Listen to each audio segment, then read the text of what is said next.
કેરળના વાયનાડમાં ભૂસ્ખલન પ્રભાવિત વિસ્તારોની મુલાકાત પર છે. તેઓ સવારે 11 વાગ્યે ખાસ ફ્લાઇટ દ્વારા કન્નૂર એરપોર્ટ પહોંચ્યા હતા. કન્નૂરથી મોદી સવારે 11:15 વાગ્યે ભારતીય વાયુસેનાના હેલિકોપ્ટર દ્વારા વાયનાડ ગયા હતા. તેમણે રસ્તામાં ભૂસ્ખલન પ્રભાવિત ચુનામલા, મુંડકાઈ અને પુંચીરીમટ્ટમ ગામોનું હવાઈ નિરીક્ષણ કર્યું હતું.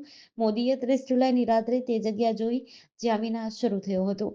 ઇરુવાનજીજી પૂઝા નદી પણ આ સ્થાનથી શરૂ થાય છે. મોદીનું હેલિકોપ્ટર વાયનાડના કાલપેટ્ટામાં એક સ્કૂલ કેમ્પસમાં લેન્ડ થયું હતું. તેઓ રોડ માર્ગે ભૂસ્ખલન પ્રભાવિત વિસ્તારોમાં ગયા હતા.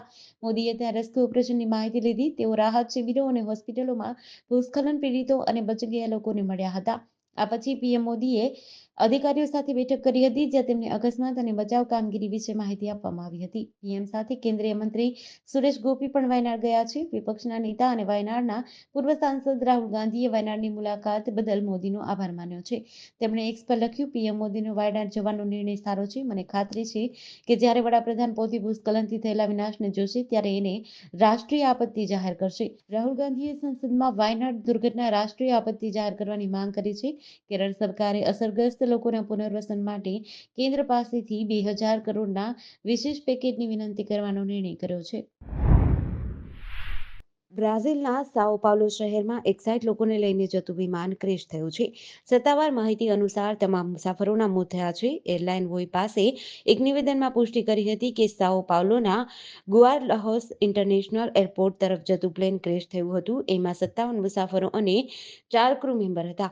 અકસ્માત કયા કારણોસર થયો એ જાણી શકાયો નથી. જે પ્લેન ક્રેશ થયું એનું રજિસ્ટ્રેશન PSVPB ATR 72-500 છે. એમાં કુલ 74 લોકો બેસી શકે છે. જોકે અહેવાલોમાં દાવો કરવામાં આવ્યો છે કે દુર્ઘટના સમયે વિમાનમાં 62 લોકો હતા. CNNના અહેવાલ મુજબ ફ્લાઇટ ટ્રેકિંગ ડેટા દર્શાવે છે કે વિમાને દુર્ઘટનાના 1.5 મિનિટ પહેલા ઊંચાઈ ગુમાવી દીધી હતી. સ્થાનિક સમય અનુસાર બપોરે 1:30 વાગ્યા સુધીમાં પ્લેન 17,000 ફૂટની ઊંચાઈએ ઉડી રહ્યું હતું. માત્ર 10 સેકન્ડમાં અંદાજે 250 ફૂટ નીચે પડી ગયું. એ પછીની 8 સેકન્ડમાં લગભગ 400 ફૂટ ઉપર ગયું. 8 સેકન્ડ પછી તે 2,000 ફૂટ નીચે પહોંચી ગયું. પછી લગભગ 1 મિનિટમાં એ ઝડપથી નીચે ઉતરવા લાગ્યું. માત્ર 1 મિનિટમાં લગભગ 17,000 ફૂટ નીચે પડ્યું અને આગ લાગી. CNN બ્રાઝિલના અહેવાલ મુજબ નાગરિક સુરક્ષા વિભાગે કહ્યું છે કે વિમાન રહેણાંક વિસ્તારમાં પડ્યું હતું. આ દરમિયાન તે ઘણા ઘરો સાથે અથડાયું હતું. આજથી રાજકોટ શહેર દેશભક્તિના રંગમાં રંગાઈ ગયું હતું. સ્વતંત્રતા પર્વની ઉજવણીના ભાગરૂપે તિરંગા યાત્રાનું આયોજન કરવામાં આવ્યું હતું, જેમાં મુખ્યમંત્રી ભૂપેન્દ્ર પટેલ, કેન્દ્રીય મંત્રી JP નડ્ડા, CR પાટીલ તિરંગા યાત્રામાં જોડાયા હતા.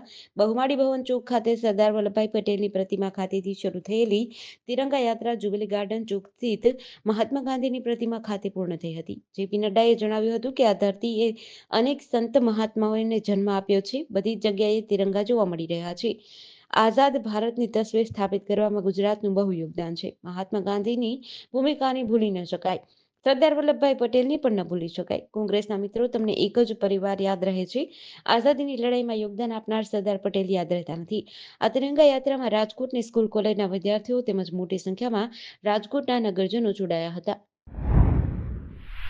ગુજરાત શિક્ષણ વિભાગનો એક ચોંકાવનારો કિસ્સો સામે આવ્યો છે. બનાસકાંઠા જિલ્લાના પાંચા પ્રાથમિક શાળામાં ફરજ બજાવતી ભાવનાબેન નામની શિક્ષિકા વિદેશમાં સ્થાયી થયા છે, પણ હજી ફરજ પર પાંચા શાળામાં ચાલુ છે. તેવો કિસ્સો સામે આવતા શિક્ષણ વિભાગ સામે સવાલો ઊભા થયા છે. શાળાના ઇન્ચાર્જ આચાર્યએ શિક્ષણ મંત્રીને અને જિલ્લા શિક્ષણ અધિકારીને આ બાબતે લેખિત અરજી કરી હતી. ત્યારે આજે વિશ્વ આદિવાસી દિવસે કાર્યક્રમમાં ઉપસ્થિત રહેલા આરોગ્ય મંત્રીએ પ્રતિક્રિયા આપતા કહ્યું, આ શિક્ષિકા વિદેશમાં સ્થાયી થયા હોય તો ઇમિગ્રેશન દ્વારા સંપૂર્ણ માહિતી બહાર આવી જતી હોય છે, જેથી તેમની સામે રેકોર્ડની તપાસ કરી યોગ્ય પગલાં લેવાશે. ભાવનાબેન નામના શિક્ષિકા વિદેશમાં રહે છે અને આટલા સમયથી આ શિક્ષિકાની પાંચા પ્રાથમિક શાળામાં નોકરી ચાલુ હોવાનું રેકોર્ડમાં બતાવી રહ્યા છે. આટલી મોટી ભૂલ હોવા છતાં શિક્ષણ વિભાગ દ્વારા કોઈ કાર્યવાહી કરવામાં આવતી નથી. છેલ્લા સતત 8 મહિનાથી ભાવનાબેન અમેરિકામાં રહેતા હોવાનું સામે આવ્યું છે. વડોદરા શહેરમાં ગત મોડી રાત્રે 1 કલાક ધોધમાર વરસાદ 2 ઇંચ જેટલા વરસાદે સમગ્ર વડોદરા શહેરને પાણી કરી દીધું હતું. શહેરમાં છેલ્લા ઘણા સમયથી રોડ રસ્તા પર ખાડા અને ભૂવાનો સિલસિલો યથાવત છે. હવે શહેરના ન્યૂ VIP રોડ વિસ્તારમાં વરસાદી ઘાસનો સ્લેબ ધરાશાયી થયો હોવાની ઘટના સામે આવી છે. ત્યારે આસપાસના રહીશોમાં ફફડાટ ફેલાયો છે. શહેરના ન્યૂ VIP રોડ પર આવેલા શિવ બંગલોઝમાં વરસાદી ઘાસનો સ્લેબ ધરાશાયી થતા લોકો ચિંતામાં મુકાયા હતા. હાલમાં કોન્ટ્રાક્ટરની હલકી ગુણવત્તાની કામગીરી સામે અનેક સવાલો ઊભા થઈ રહ્યા છે. આ સ્લેબ બેસી જવાથી નાગરિકો માટે જોખમ ઊભું થયું છે. સદનસીબે આ ઘટના સમયે કોઈ હાજર ન હોવાથી મોટી દુર્ઘટના ટળી હતી. સાબરકાંઠા જિલ્લાના પ્રવાસ દરમિયાન મુખ્યમંત્રી ભૂપેન્દ્ર પટેલે ઈડરમાં બાળ ગોપાલ બેંકની મુલાકાત લીધી હતી અને સંબોધન કર્યું હતું કે બાળકોમાં સંસ્કારનું સિંચન તેમજ પૈસાની બચત કેળવાય તે માટે બાળ ગોપાળ બેંક સરાહનીય પ્રયાસ છે. યોગ્ય આયોજન, સમયદાન અને નૈતિકતા થકી જ આ પ્રકારની સેવાકીય પ્રવૃત્તિ શક્ય છે. કોઈ પણ વસ્તુ જોઈને શીખવી એ બાળકોનો સહજ સ્વભાવ છે. આ બાળ બેંક થકી બાળકમાં પૈસાનું બચત અંગે ગુણ વિકસ્યા છે.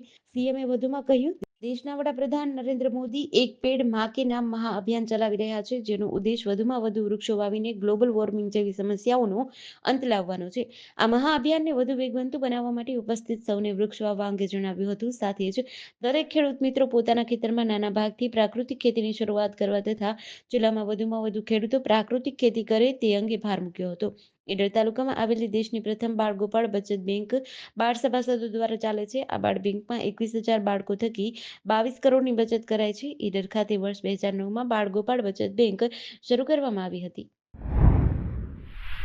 રાજ્યમાં હવામાન વિભાગ દ્વારા આગામી 4 દિવસ ફક્ત છૂટાછવાયા વરસાદની આગાહી કરાઈ છે. તેની વચ્ચે શુક્રવારે સવારે 6 વાગ્યાથી શનિવારે સવારે 6 વાગ્યા સુધીમાં રાજ્યમાં 136થી વધુ તાલુકાઓમાં વરસાદ નોંધાયો છે, જેમાં સૌથી વધુ છોટાઉદેપુરમાં 2.5 ઇંચ વરસાદ થયો હતો. તો આજે સવારે 6 વાગ્યાથી 8 વાગ્યા સુધી 21 તાલુકાઓમાં છૂટોછવાયો વરસાદ નોંધાયો છે. રાજ્યના હવામાન વિભાગ દ્વારા હળવાથી મધ્યમ વરસાદની આગાહી કરવામાં આવી છે, જેના પગલે શહેરમાં વહેલી સવારથી ધીમી ધારે વરસાદ વરસ્યો છે. એસજી હાઈવે, સોલા, ગોતા, એલિસ બ્રિજ, પાલડી, જમાલપુર, લાલ દરવાજા, ખાડિયા, આંબાવાડી, શ્યામલ, માણેકબાગ સહિતના વિસ્તારોમાં ઝરમર વરસાદ પડ્યો હતો. વરસાદી વાતાવરણમાં ઠંડક પ્રસરી હતી. રાજ્યભરમાં રખડતા ઢોરોનો ત્રાસ પ્રતિદિન વધતો રહ્યો છે, ત્યારે રખડતા ઢોરોના ત્રાસના લીધે લોકોના જીવ જોખમમાં મુકાયા છે. અમરેલીના રાજુલામાંથી હચમચાવી દેતા સીસીટીવી સામે આવ્યા છે, જેમાં રસ્તા વચ્ચે અડીંગો જમાવીને બેઠેલા પશુ ઉપર ટ્રિપલ સવારી બાઇક ચડી જતા બાઇક સવાર ત્રણેય યુવકો ચડીને 10 ફૂટ દૂર પટકાયા હતા. અમરેલી જિલ્લામાં રખડતા ઢોરનો ત્રાસ દિવસે ને દિવસે વધી રહ્યો છે. હજી 5 દિવસ અગાઉ જ અમરેલીના ધારીમાં બાકડી રહેલા આખલાઓએ ડોક્ટરને કચડ્યા હતા, જે ઘટનાના સીસીટીવી સામે આવ્યા છે. તો 4 ઓગસ્ટના રોજ રાજુલામાં થયેલા અકસ્માતમાં પણ સીસીટીવી સામે આવ્યા છે, જેમાં ટ્રિપલ સવારી બાઇક પશુઓ ઉપર ચડી ગઈ હોવાનું જોવા મળે છે. આ સીસીટીવી અંગે મળતી માહિતી મુજબ શહેરના જાફરાબાદ રોડ ઉપર ગત 4 તારીખે મોડી રાત્રે જાહેર માર્ગ ઉપર અડીંગો જમાવીને રખડતા પશુઓ બેઠા હતા, ત્યારે પૂરઝડપે આવતા ટ્રિપલ સવારી બાઇક ચાલકને પશુઓ ન દેખાતા બાઇક ઉપર ચડી ગઈ હતી અને રીતસર 10 ફૂટ જેટલા દૂર પટકાયા હતા. ગાઝાના દરાત જિલ્લામાં એક સ્કૂલ પર શનિવારે સવારે હુમલો થયો છે, જેમાં 100થી વધુ લોકો માર્યા ગયા હતા.